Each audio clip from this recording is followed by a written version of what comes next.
In other news, the Colorado Buffaloes, they wrote them off, Kay. They wrote them off. I wasn't ready to write them off. The Colorado Buffaloes, they are 3-1 right now. Colorado Buffaloes coming in 3-1. So I think Colorado won 4 games last year, which obviously wasn't the start that Prime and Coach Prime and Shador and the crew were looking for. They went through that transfer portal really hard and were able to come away with a bunch of talent.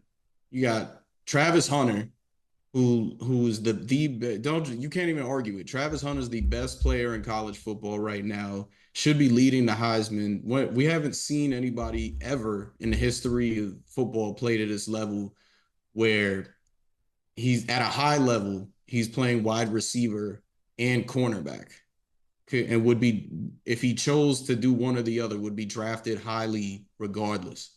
And he's saying he's going to go into the league next year and do both. Whoever gets him, like he's going to be your cornerback, he's going to be your wide receiver, and I believe in it. And Shador's kind of picked up where he's left off. They got beat up by Nebraska. They did.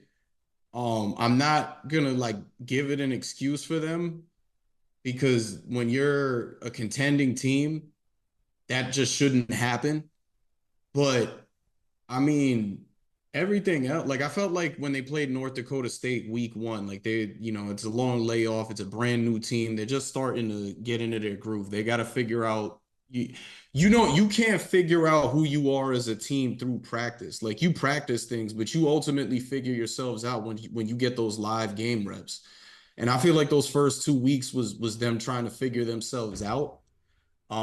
This past, the Baylor game was that can be a season changing win for them when you think about that they were on the ropes. You think they're gonna lose, and then Shador kind of just throws this Hail Mary to Wester in the end zone, and he's able to get it with no time left. And then Travis Hunter makes the game winning play in overtime to force the fumble in the end zone for the touchback. Like that's make it or break it stuff. It's been a while since I've seen a win like that. That was definitely one of that's gonna be like game of the year. I don't know if we're gonna see another game that tops that.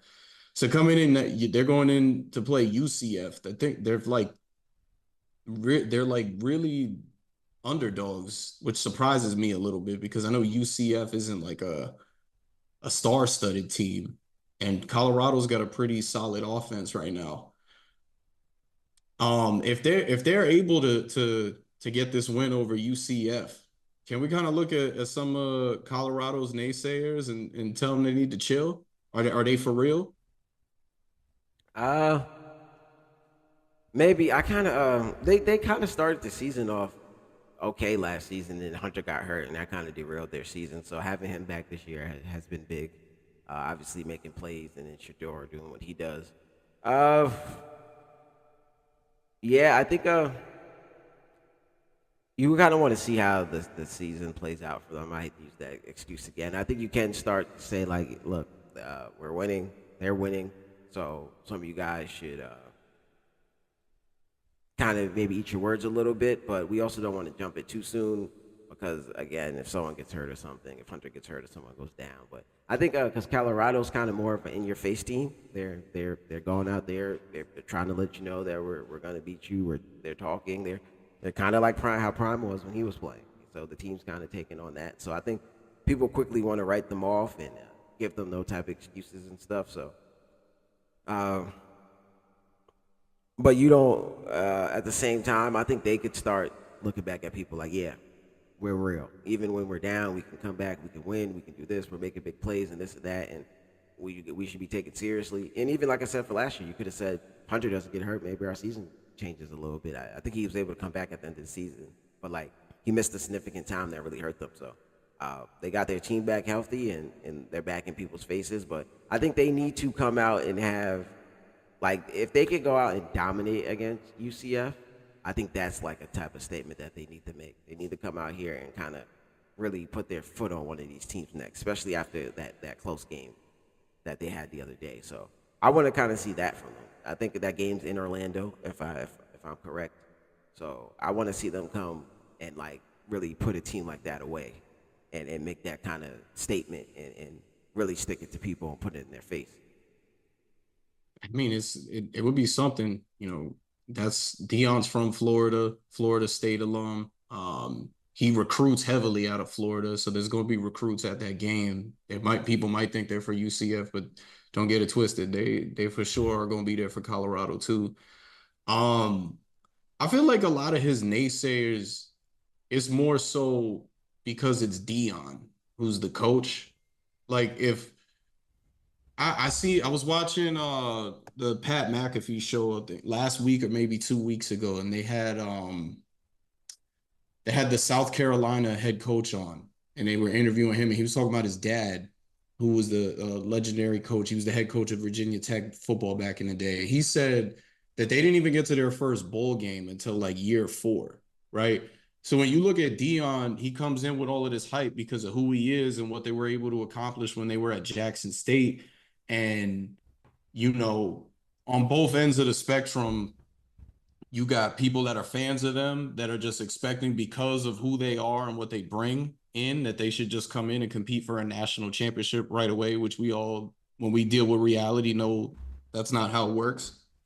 And then the people that just don't like them, that want to see him fail, who look at it and say, well, this is a new level. They haven't been here before, right?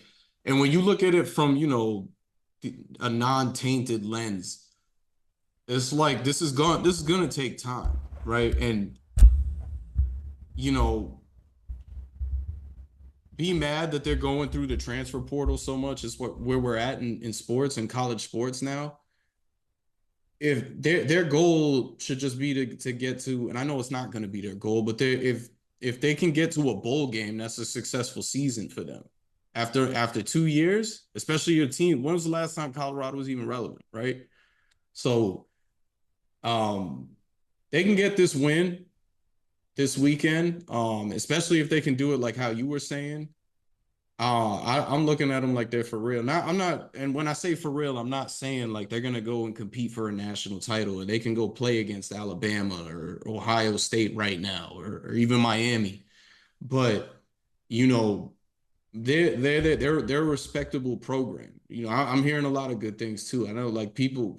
I've questioned myself, like Travis Hunter and Shedeur Sanders. Well, we know Travis is gone. Shadeur's probably going to be gone too. How do they rally back from that? And it sounds like they've got some good things on the come up. Yeah, I think people are definitely going to want to play for Dion. The attention that it's bringing, just the attitude that he brings. So I think like even after those guys leave, they're going to be able to recruit, and now he can kind of maybe dig into the freshmen coming in. I think trying to win now, which is what he came there with the mindset was, you kind of go through the transfer portal. He had some players with him already from Jackson State and things, so he's trying to bring those guys over and stuff. So I think now where he's at, he can kind of start hitting the high school class a little bit, still hitting the transfer portal and stuff. So they'll get people to want to come there and people want to play for them. I think also people are probably just hating him because it's Deion. I mean, like I said, he was kind of in your face when he played. He was kind of in your face as a coach. So he's not scared to say what he wants to say and do what he wants to do. And I think a lot of people don't like that. They want you to come in, be humble, especially come into a new program. And a program like that, they want you to, kind of wait your turn and then kind of, win first. But I think him with his proven record as a coach, what he was able to do at Jackson State, I know they didn't win it, but, I think they had undefeated season to that championship game that they lost. So his sons are kind of the same way, kind of in your face, cocky. So people just want to see things like that fail. So I think there's always going to be those haters for them. It's probably some of the same haters he had when he was playing and anything else he did in his life, and they just followed him over here and still want to see him lose.